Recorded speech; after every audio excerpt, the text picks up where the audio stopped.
എൻ്റെ പ്രമേഹ സുഹൃത്തുക്കളെ, അങ്ങനെ തന്നെ വിളിക്കും, എൻ്റെ പ്രമേഹ സുഹൃത്തുക്കളെ. കാരണം ഞാൻ എന്നുള്ള ആൾ ആരാണ്, എന്താണ് എൻ്റെ ആധികാരികത, ഞാൻ എന്താണ് ഈ ചാനലിൽ തുടങ്ങിയതിൻ്റെ ഉദ്ദേശം, ഇതൊന്ന് ദയവ് വിചാരിച്ച് നിങ്ങൾ മനസ്സിലാക്കുക. എന്നിട്ട് ഈ എൻ്റെ വീഡിയോ തുടർന്ന് കാണാൻ നോക്കുക. ഞാൻ എൻ്റെ 25-25.5 വർഷത്തെ പ്രമേഹ അനുഭവങ്ങളാണ്. അതിൽ നമ്മളെ ആധുനിക വൈദ്യശാസ്ത്രം നമ്മളെ എത്ര വലിപ്പിക്കും, നമ്മൾ ബ്ലോക്ക് എന്ന് പറയണ്ട, ബ്ലോ എന്ന് പറഞ്ഞാൽ മതി, ഒരു പിടിച്ച് നമുക്ക് സ്റ്റഡ് ഇടും. നമ്മളെ കണ്ണിനുള്ള അസുഖങ്ങൾ ഓരോന്ന് നമുക്ക് എങ്ങനൊക്കെ നമ്മൾ ചതിക്കുഴിയിൽ പെടുന്നു എന്നുള്ളത്. പ്രമേഹം എന്തെന്നറിയാത്ത ഒരുപാട് പ്രവാസികളുണ്ട്, ഒരുപാട് പ്രമേഹ രോഗികളുണ്ട്. ഇവർക്കൊക്കെ എന്ത് ചെയ്യണം, ഇതിനൊരു അവബോധം ഞാൻ കൊടുക്കുക. അല്ലാതെ ഇതിൽ ഇനിയിപ്പോൾ ഈ ഒരു കോഫി വിറ്റാൽ എനിക്ക് എന്ത് കിട്ടും എന്നുള്ളത് നിങ്ങൾ കേൾക്കാം. നിങ്ങൾ ഒരു പ്രൊഡക്റ്റ് എടുത്തു കഴിഞ്ഞാൽ 125 റുപ്യ എൻ്റെ അക്കൗണ്ടിലേക്ക് കയറും. അത് നിങ്ങൾക്ക് ഹലാലായിട്ട് പൊരുത്തപ്പെട്ട് തരികയാണെങ്കിൽ തന്നാൽ മതി. അതിൽ 5 റുപ്യ എൻ്റെതും അല്ല, ഇൻകം ടാക്സ് കട്ട് ചെയ്തിട്ടുള്ള പൈസ എൻ്റെ വൈറ്റ് മണി ആയിട്ട് എൻ്റെ അക്കൗണ്ടിലേക്ക് കയറും. അതിന് പൊരുത്തുള്ളവരുണ്ടെന്നുണ്ടെങ്കിൽ എൻ്റെ കെയർ ഓഫിൽ വാങ്ങിക്കോളി.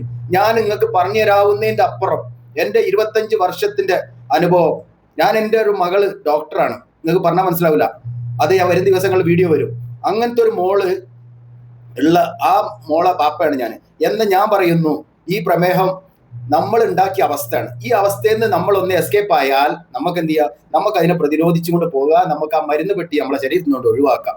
അതാണ് ജനങ്ങളെ ഞാൻ പറഞ്ഞു പഠിപ്പിക്കുന്നത്. എല്ലാവരും എനിക്ക് യാതൊരു ആരോഗ്യ പ്രശ്നമൊന്നുമില്ല, എനിക്ക് അങ്ങനെ പ്രശ്നമൊന്നുമില്ല എന്നൊക്കെ ഇവരൊക്കെ വിചാരം. ഒരു പ്രമേഹ രോഗി ഒരു 40 വയസ്സ് കഴിഞ്ഞ ശേഷമാണ് ഒരു ആണിന്റെ ഉദ്ധാരണം ശരിക്കും തുടങ്ങുന്നത്. എന്താന്നുള്ള അവിടുന്ന് അങ്ങോട്ട് തുടങ്ങുക. അപ്പോത്തിന് എന്താവും, ഒരു 35 കഴിയുമ്പോൾ ഡയബറ്റിക് ആയിട്ട് വന്നു. പിന്നെ ഇവന്റെ വിചാരം ഇവന് ഇത് ഇത്രേ പൊന്തുള്ളൂ എന്നുള്ള. അതല്ല ഉദാഹരണം എന്ന് പറഞ്ഞാൽ ശരിക്കും അറിയണമെന്നുണ്ടെങ്കിൽ നിങ്ങൾ ഐ കോഫി കറക്റ്റ് ആയിട്ട് കുടിക്കും. ആ കറക്റ്റ് ആയിട്ട്. അതല്ലാതെ എൻ്റെ ഒരു കൂട്ടുകാരനുണ്ട്, ഈ മറ്റേ ആ ഗുളികന്റെ പേര് ഞാൻ പറയണില്ല, അങ്ങനത്തെ ഒരു സാധനം വാങ്ങി പതിവായിട്ട് കുടിച്ച് ഇപ്പൊ മൂപ്പർക്ക് അത് കിട്ടാതെ പറ്റൂല എന്നുള്ള മൂപ്പരുടെ ഫാമിലിന്റെ അടുത്ത് പോകണമെന്നുണ്ടെങ്കിൽ അത് വേണം. അതിപ്പോ ലാസ്റ്റ് മൂപ്പർക്ക് എന്തായി, ആ ഗുളിക പതിവായിട്ട് കുടിച്ചിട്ട് മൂപ്പർക്ക് ഇപ്പൊ എന്തുണ്ട്, മൂപ്പർക്ക് ഇരുന്നെപ്പിലും നൃത്തത്തിലും എല്ലാത്തിലും മലം പോയി കൊടുക്കുക. കാരണം മലദ്വാരത്തിന്റെ മസിൽ പോലും പിടിക്കാനുള്ള ശേഷി ഇല്ലാതായി. അപ്പം നമ്മൾ അങ്ങനത്തെ കൃത്രിമമായിട്ടുള്ള ഉദാഹരണത്തിനുള്ള മരുന്നുകൾ ദയവ് വിചാരിച്ച് ഉപയോഗിക്കാതിരിക്കുക. അങ്ങനെ ഉപയോഗിക്കുന്നുണ്ടെങ്കിൽ ദിവസവും നിങ്ങൾ ഒരു കോഫി കുടിച്ചോളി, ഈ ഐ കോഫി കുടിച്ചോളി. ഇതിൽ എന്താണ് അടങ്ങിയിരിക്കുന്നത്, നായ്ക്കൊർണ പരിപ്പിന്റെ കേട് തീർത്തിട്ടുള്ള ഭാഗങ്ങളാണ് ഇതിൽ ഉപയോഗിച്ചത്. അപ്പൊ നമ്മൾ പുരുഷന്റെയും സ്ത്രീന്റെയും ഉദാഹരണം ഉണ്ടാകും. അത് ഞാൻ തെളിയിച്ചതാണ്. ഞാൻ നിങ്ങളെ വെറുമ്പാക്കല്ല പറയണത്. ഞാൻ എൻ്റെ അനുഭവത്തിലുള്ള ദുരന്തങ്ങളാണ് ഞാൻ എൻ്റെ ഈ ചാനൽ കൂടെ ജനങ്ങളെ അറിയിക്കുന്നത്. അതല്ലാതെ ഞാൻ ഐ കോഫി വിറ്റിട്ട് എനിക്ക് പൈസ ഉണ്ടാക്കാനല്ല. ഓരോരുത്തർ ബാഡ് കമന്റ് ഇടുന്നുണ്ട്. അതായത് ഇത് ഉടായിപ്പാണ്, മില്ലറ്റ് ഫുഡ് കഴിച്ചോളി. ആയുസിന്റെ ഇഞ്ഞിപ്പെടുന്ന അങ്ങോട്ടുള്ള ആയുസ് മുഴുവൻ നമ്മൾ മറ്റേ ലവ് ബേഡ്സിനുള്ള തീറ്റയിൽ നിന്നിട്ടാണ് ജീവിക്കേണ്ടത്. നമുക്ക് മനുഷ്യർക്ക് തിന്നാൻ പറ്റുന്ന സാധനങ്ങളുണ്ട്. അതിൽ 2-3 സാധനം നമ്മൾ അവോയ്ഡ് ചെയ്യണം എന്ന് വിചാരിച്ച് പറ്റാണ്ട് അവോയ്ഡ് ചെയ്യണ്ട. പഞ്ചസാര മാക്സിമം അവോയ്ഡ് ചെയ്യണം. മൈദ മാക്സിമം അവോയ്ഡ് ചെയ്യണം. എന്നാൽ തീരെ പറ്റൂല എന്നല്ല.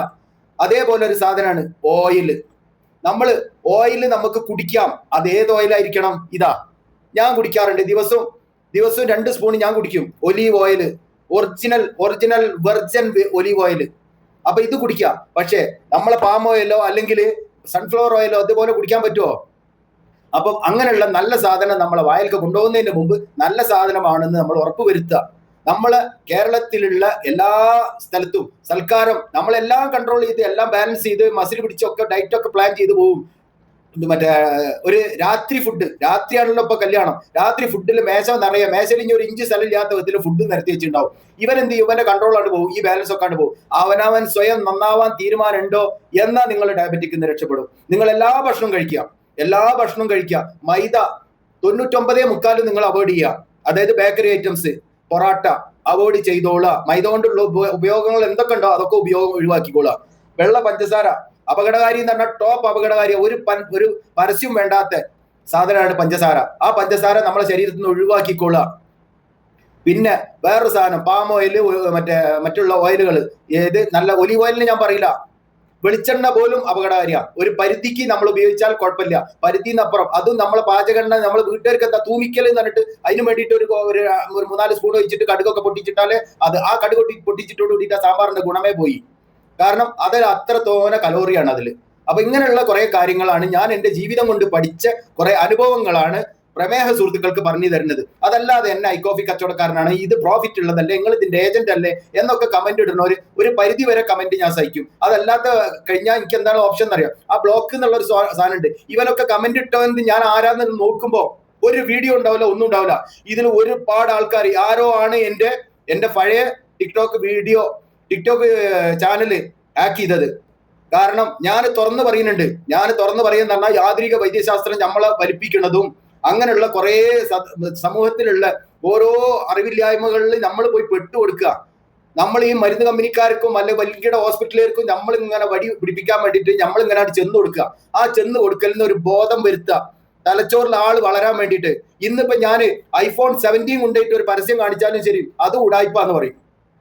അത് ഒറിജിനൽ കൊണ്ടുപോയിട്ട് കാണിച്ചാലും, ആപ്പിളിന്റെ ഐഫോൺ എന്നെ കൊണ്ടുപോയി കാണിച്ചാലും ഇത് ഉടായ്പാണെന്ന് പറയും. ഇതാണ് മലയാളി എന്താന്ന് വെച്ചാൽ എന്തിനും ഒരു ബാഡ് കമന്റ് ഇടുന്ന ഒരു സ്വഭാവം. ഇതിന്റെ നന്മ എന്താണ് തിന്മ എന്താന്ന് ചിന്തിക്കുക. അയാൾ എന്തിനാണ് ഈ തൊള്ളവലിക്കുന്നത്? എനിക്ക് എന്താ നിങ്ങൾ തരിക? ആകെ 120 റുപ്യ ഒരു പ്രൊഡക്റ്റ് വിറ്റാ കിട്ടും. ഞാൻ ആ 120 റുപ്യക്ക് മോഹിച്ചിട്ട് ഞാൻ ഈ പരിപാടിക്ക് തുടങ്ങിയിട്ടില്ല. ഞാനത് കുടിച്ച് എനിക്ക് എനർജി വന്നപ്പോ ഞാനത് സമൂഹത്തിനോട് വിളിച്ചു പറയാനുള്ള എനർജി എനിക്ക് ഉണ്ടായി. ഞാൻ അത് മറച്ചു വെച്ചാൽ ഇന്ന് ലോകത്ത് ആരെങ്കിലും ഇത് പറഞ്ഞിട്ടുണ്ടോ? എല്ലാവരും 3100 15 KD 200 KD 250 KD എന്നൊക്കെ പറഞ്ഞിട്ട് ഈ എന്തിനാ അത്ര പൈസ കൊടുത്ത് വാങ്ങേണ്ട ആവശ്യം? സ്വന്തം കൈ തലക്ക് വെച്ചിട്ട് നിങ്ങൾ ഐക്കോഫി വാങ്ങി കുടിക്കുക. നിങ്ങൾ ലൈഫ് ലോങ് ഐക്കോഫി വാങ്ങി കുടിക്കുക. ലൈഫ് ലോങ് പണ്ടാറടക്കം മരുന്ന് അതാണ്ട് ഒഴിവാക്കി കളി. അതേക്ക് പറയാനുള്ളൂ.